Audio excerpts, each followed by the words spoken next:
Testing 1, 2, 3.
These documents? Yeah, they should have at the outset. I'll make sure.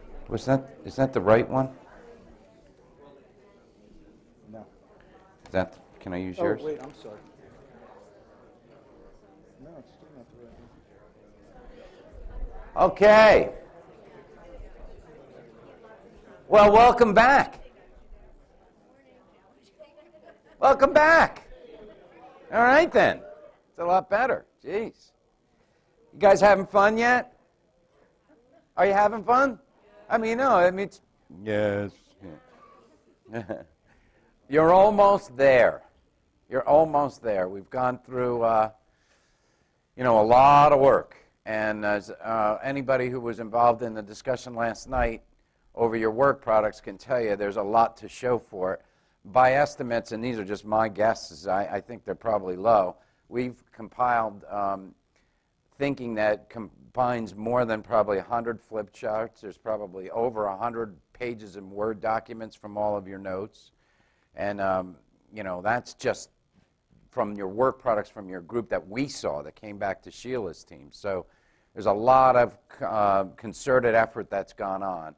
It has been represented well in the documents that are being handed out to you now and that are going to drive what we do today. So as they're getting circulated, please everybody get your hands on them, and I'm going to explain to you what you're looking at and what we did with it last night in the for lack of a better label, the words I used yesterday, the deduping process. And then, yeah. Yes. With their flashers on? That's what, anybody have an MDX?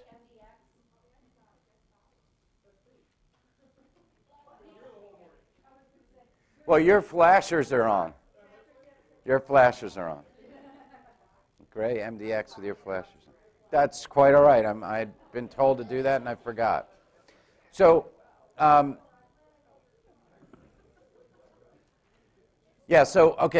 what is being handed out is your work product from yesterday. And I'm going to explain to you what we did with them and before you get into your breakouts. And we're also going to rearrange the time because we started a few minutes late, and we're going to give you, try to recapture that time for you in your breakout activity.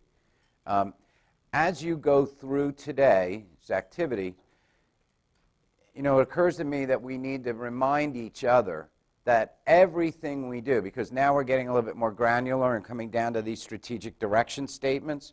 Remember, as you're doing your work today, it all comes under that banner of building community through student success, right? So that as we kind of moved away and said all of our directions are going to support student success, it's important that we not forget that that umbrella is sitting on top. So that as we get a little granular and start to look at each of these directions, we don't forget that it's all about building community through student success. You know, facilitators might even want to put that on a flip chart and keep it on the wall. It's kind of like the Holy Grail, because all the activities we talk about really have that as an outcome, and I don't want that to get disconnected as we drill down. The other thing I want to say, because I had two announcements. I already forgot to do one that Sheila corrected me on, so let me just say, also, for those of you who have not checked out of your rooms, we've been asked to make sure that people are out by 11. So as you go to your breakout rooms, facilitators, please allow for breaks or whatever required adjustments needed so that people do have the opportunity to get their materials or their stuff out of the room and check out by 11, okay? All right, so let me show you what you've got here in case you haven't already started to put the pieces together. The first thing I want to call your attention to is 3 or 4 pages long. And this is all of your report outs from yesterday. Some 48 or 50 statements.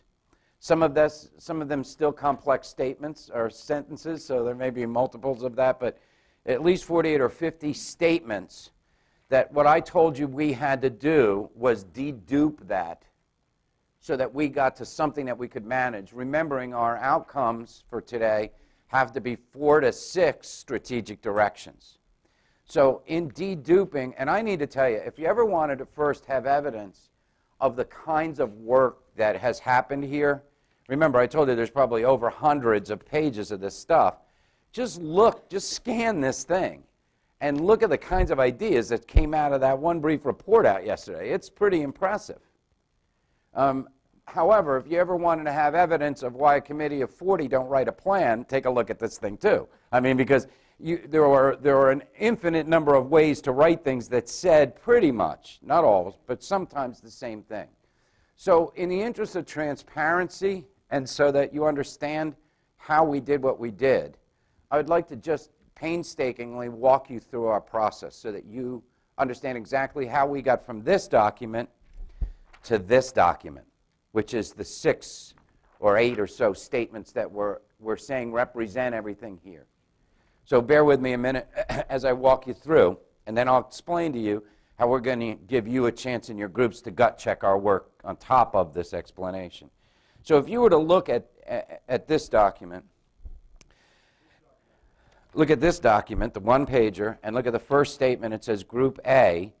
By the way, Group A would be working on this statement. Provide incentives for innovation to improve students' learning outcomes and completion rates in certification degree transfer stackable clusters while maintaining high academic standards. If you look at that, we took that from what is cell B1 under the pathways thing. Now, if you scan the other things that are relevant to that topic,